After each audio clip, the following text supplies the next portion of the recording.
극기 훈련이란 건 좀 많이 지쳐 있잖아요. 지친 중에 어떤 고즈넉해지는 그 밤에 당시에 저희 학교가 남녀 공학이었거든요.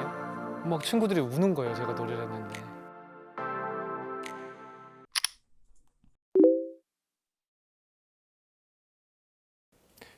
관심을 갖게 된 건 좀 늦었고요.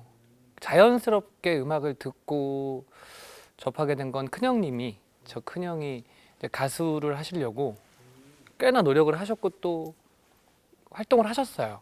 프로로서는 활동을 못 하셨는데 음반 활동까지 못 하셨지만 이제 예전에 아마 그런 라이브 카페들이 많았었잖아요. 그 신촌이라든지 뭐 방배동에도 있었고 그 통기타 가수라고 하는 그 생활을 좀 오래 하시면서 그러니까 제가 좀 나이 차이가 좀 있으니까 66년생이세요. 집에서 맨날 기타 치면서 연습하시니까 그냥 맨날 그 모습 지켜보면서 아마도 노래들을 많이 접하게 된 것 같고 많이 또 음악을 들을 수 있는 기회들이 생겼고요. 그러면 또 집에 오디오도 좀 괜찮은 게 있었고 그러면서 그때 LP 시대죠. LP판도 좀 많이 있었고 형이 음악을 많이 듣고 또 부르시니까 그런 것들이 좀 주위에 좀 많이 이렇게 좀 있었던 것 같아요. 그러다가 본격적으로 음악을 해보고 싶다. 나도 가수를 할 수 있으면 참 좋겠다라는 생각을 이제 고등학교 들어서면서 고등학교 1학년 정도부터 했던 것 같아요.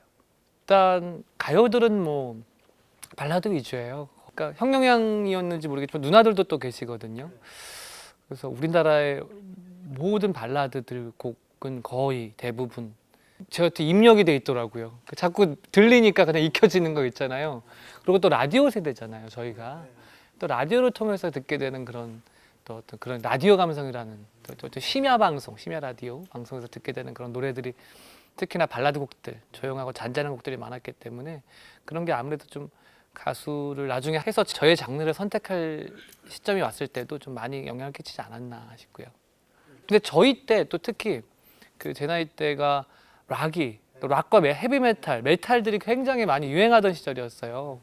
그래서 이제 남자들은 좀 당시에 좀 그쪽에 많이 심취되어 들어가는 중이었는데 저 혼자 학교에서 발라드 들으니까 오히려 쟤 참 특이한 애다. 쟤 왜 저래? 혼자 감수성이야, 쟤. 감성적이야. 감성 부리고 있어. 약간 네, 그런 욕도 먹었던 것 같아요, 친구들한테. 저는 다른 음악 쪽에는 오히려 나이 들어 음악 시작하고 난 다음에는 야, 참 여러 다양한 음악들이 좋은 게 많구나 느꼈죠. 오히려 진짜 중고등학교 시절에 가수를 준비할 때 뭐 또 그냥 감상으로도 언제나 좀 발라드와 함께 했던 것 같아요. 예.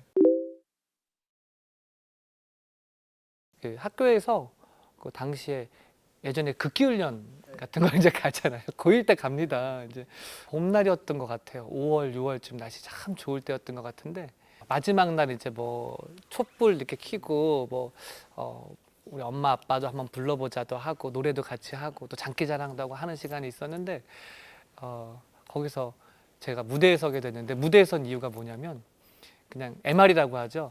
반주가 있다는 이유로 노래를 잘해서가 아니라 예전에 이렇게 테이프에 보면 마지막 트랙에 반주 하나씩 그렇게 좀 껴줬어요.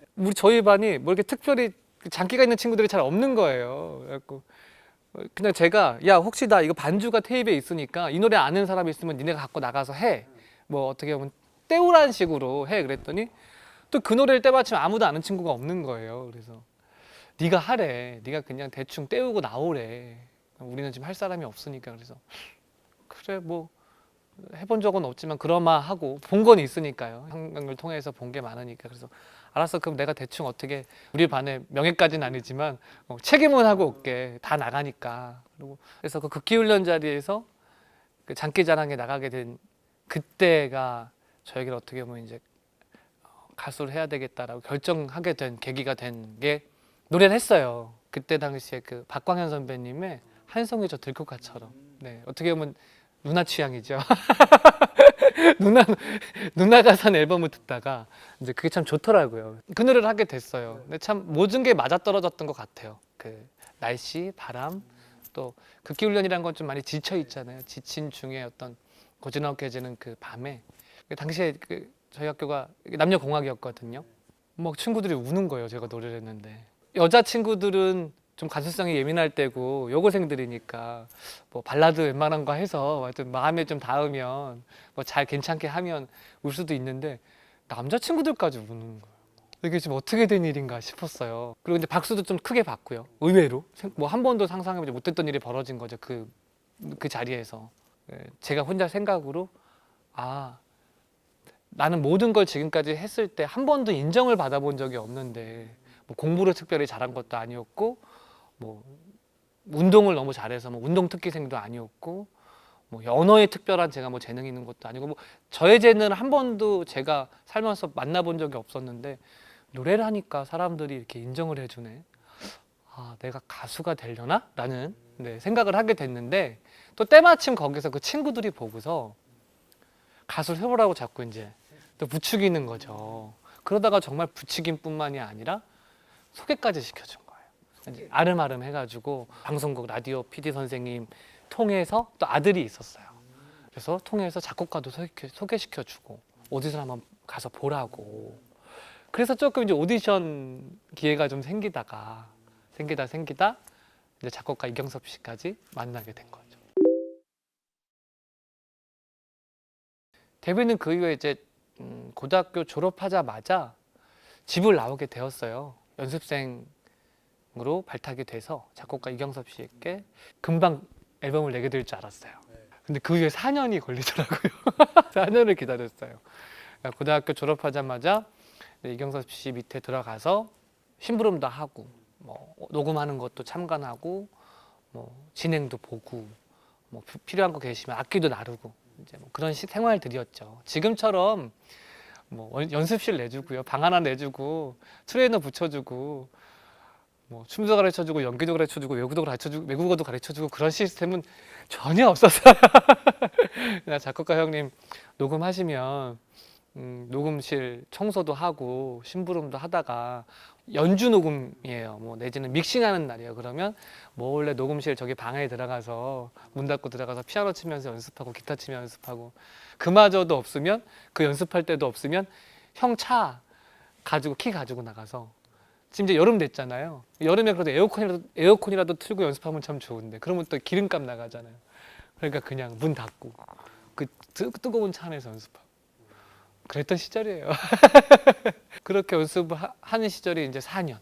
중간에 한 반 정도 만들다가 아직 부족하다고 해서 이제 엎어지기도 하고 뭐 그런 앨범은 한두 개 있었어요. 데뷔는 경섭이 형 밑에 들어가서 연습생을 하는 게 어땠냐면요. 저희 때 조금 시스템이 달랐던 게 요즘에는 기획사에서 연습생을 뽑고 기획사에서 연습생을 키우는데 저희 때는 프로듀서가 연습생을 키워요. 그렇게 데리고 다니면서 뭐 같이 지내기도 하고 뭐 동고동락 하는 거죠. 그러면서 이 한 가수를 만들어요.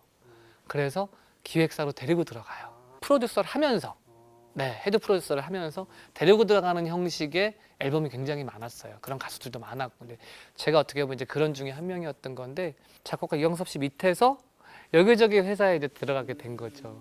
이제 여기서도 하다가 또 일이 잘 안 돼서 나오기도 되고 저기 들어갔다가 또 나오기도 되고 근데 그 세월 4년 보내고 이제 마지막 그 투의 문을 내게 된 회사에 들어가게 오디션을 보게 된 거죠.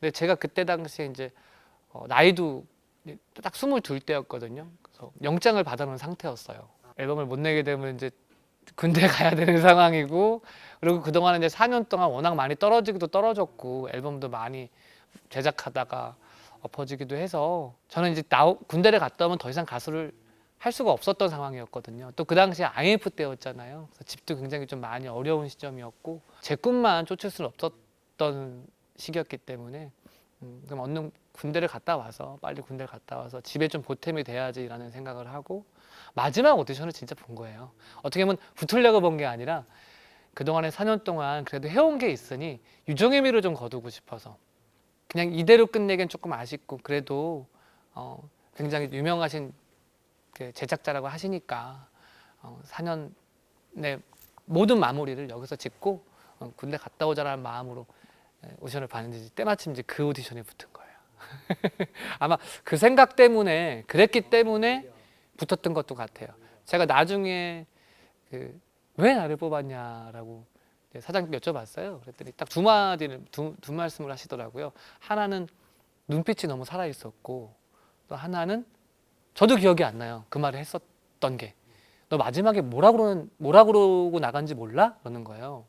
모르겠는데요. 그랬더니 이제 가봐라. 다 들었다라고 했더니 가던 걸음을 멈추고 돌아서 저기 혹시 제가 좀 더 할 수 있는 게 있는데 들려봐드려도 될까요? 라고 그러더래요. 그걸 보고서 쟤는 뭐래도 하겠구나라고 생각을 하셨대요.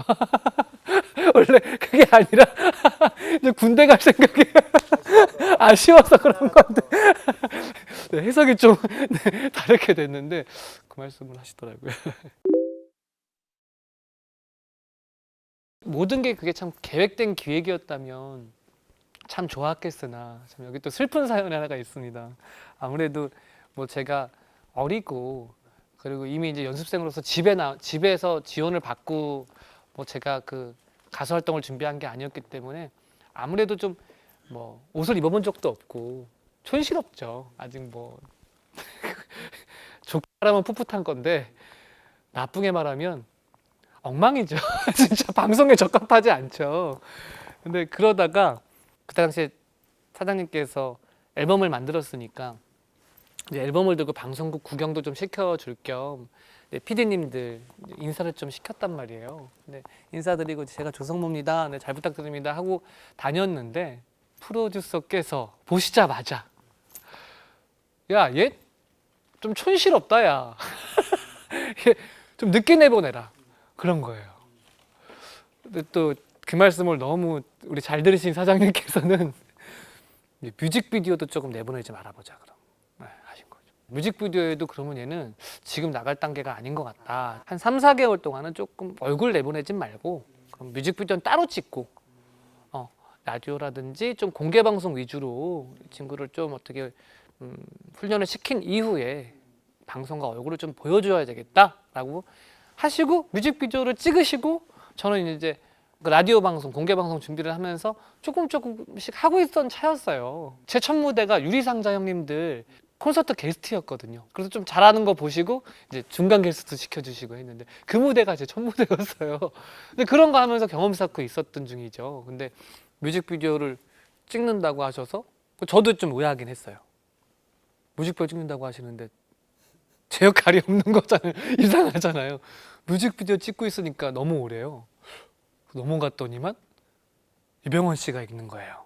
나는 그럼 오늘 또 뭘 하면 되는 건가? 이러고 또 야심차게 기대를 했는데 김하늘 씨도 있는데 저는 아무것도 안 시켜주는 거예요. 그래서